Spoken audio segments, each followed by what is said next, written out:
Hi, I'm Mike James, and I'd like to welcome you today to Mike James Project. This is a channel where I discuss leadership, I discuss business, and I discuss things that are happening globally that will affect us tomorrow.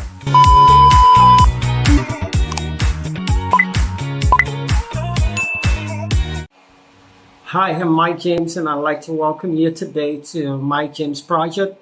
This is a channel where I discuss leadership, I discuss business, and I discuss things that are happening globally that will affect us tomorrow.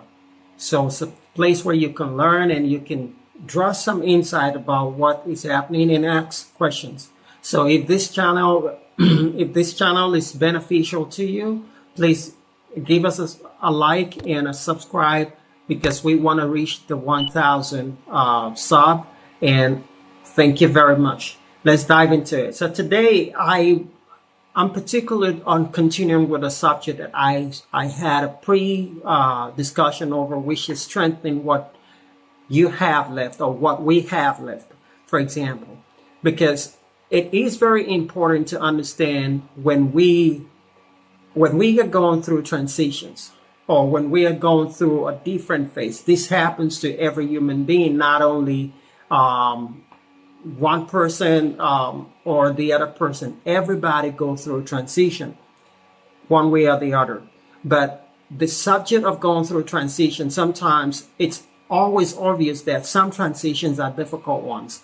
That means it's not the kind of transition that you usually go through and it's all that easy and fun the way you always think it's going to be. Sometimes it could be losses, it's going to be failures, and most transitions in health and failures and all of that. But a simple thing that I want to dive into here is strengthening what we have left during that transition. Whether we're going through losses or we're going through bankruptcy or whatever it is, there's always something that is left for us.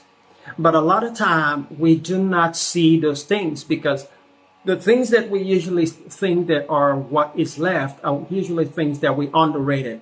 We underrate a lot. It could be a family member. Even before we dive into, let's say, external stuff, let's talk about internal stuff, which is usually ourselves. The things that when we go through transitions, difficult transitions or meaningful transition, the things that we normally do not pay attention, we neglect the most, is ourselves. Now, when things are good, we are always on top of it. We're always self-ego and all of that. But when things are bad, the first thing that we give up on is ourselves. So strengthening what we have left is focusing on those little things that we have that we do not see. Now, and I want to just pull out some points on how we can be able to look at this thing. One, it starts with ourselves. How do we strengthen what ourselves so that we can build a future to which we see? Because if we cannot strengthen ourselves as what is left after the battle, what is left after the fight, what is left after the breakup, what is left after the divorce, what is left after the bankruptcy, what is left. Sometimes all we have is after the therapy, it's usually ourselves. It's always what we have left. So if that is how you see you're strengthening what you have left and it's yourself, then good for you. Because most people don't see themselves as what they have left. But the truth is, usually we always have a self left. Have you ever seen a time when a war has been fight and a soldier is back from the war? And sometimes when they get home from the war, there's no longer family. All they got is themselves. They have to figure things out. Have you seen a lot of time that you go on a trip and by the time you get back, everything that you have in your savings is wiped out? And everybody that you had that you think were waiting for you are all gone. And all you just finally discovered that all you still got left, it's yourself and maybe the little dollars that you have in the bank. Now, how do you take what you have left after the fight and strengthen that what you have left and move forward? So I put down some few points that I think can be helpful, which is one, it is important to practice gratitude. Every time you overcome something, or every time that you're going through something, and you get to maybe some little sigh of relief, always get to a point of gratitude. Take time each day to reflect on those things, on where you're coming from and how you are, because it's not everybody that makes it back. Okay, that's usually the truth. So gratitude is always important. Appreciating and recognizing the grace that brought you to where you are and to where you want to go.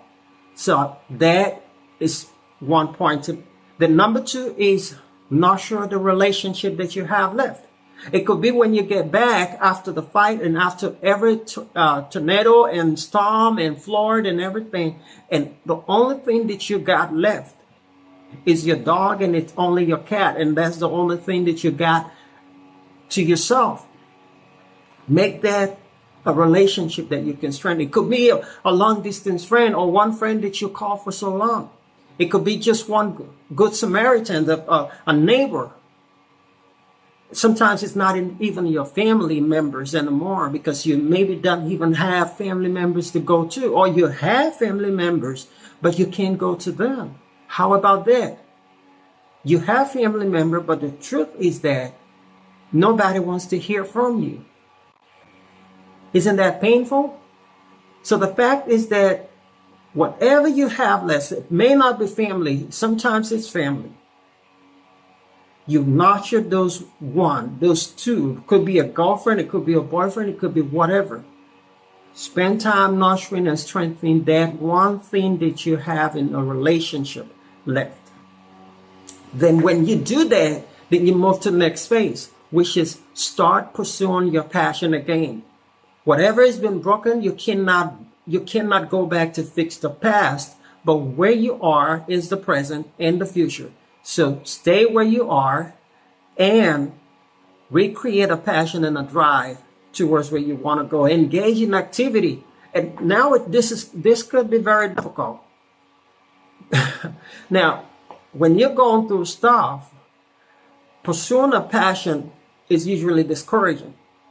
Having somebody to believe you that you got a second shot to life, to anything, it's usually difficult. So for you to get started, engage in activity that brings you fulfillment.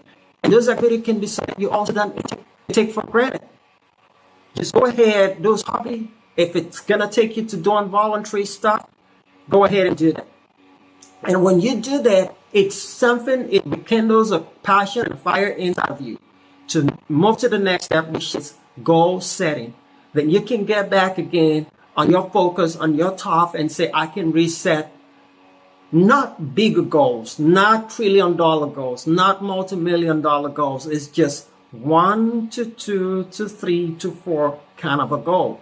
The things that you know that you can achieve little by little in your capacity with the little things that you have left, that you can take those work that are bold and that you are satisfied doing that. Since goal setting, focus on what you can achieve, no matter how small it is.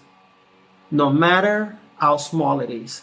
Okay? The next is that practice self-care.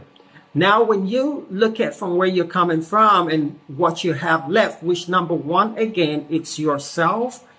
And that is at this stage that you are now, after your losses and everything, you must practice how to take care of the one person that you've always ignored, of the one person that you've always took for granted, of the one person that you thought is nothing.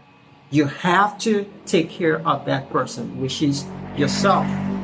Take care of yourself, your physical being, your mental health, and prioritize activities that promote well-being. Okay? The next is to stay active and focused. Not only focused, but positive.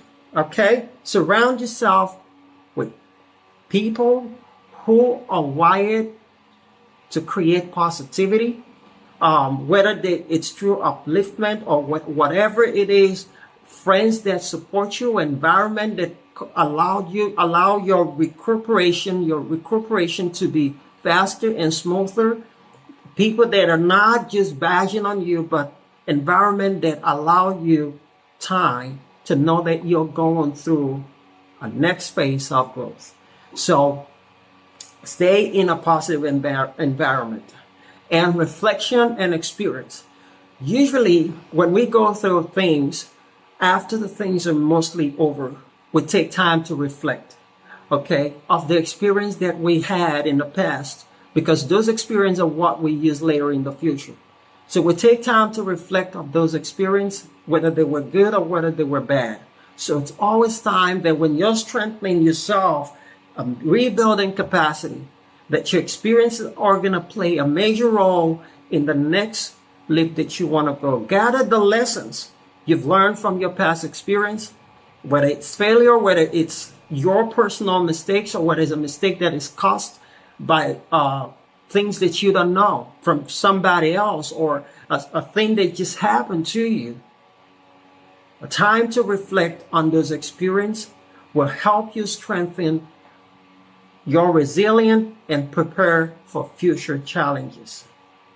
Now, the next thing I love the most is give back.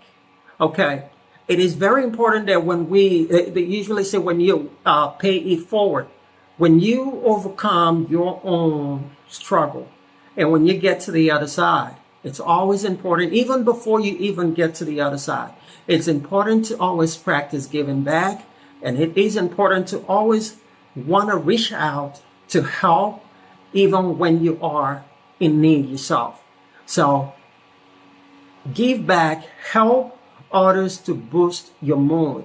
When you help other people, it's just like indirectly appreciating what you have. It's part of appreciation.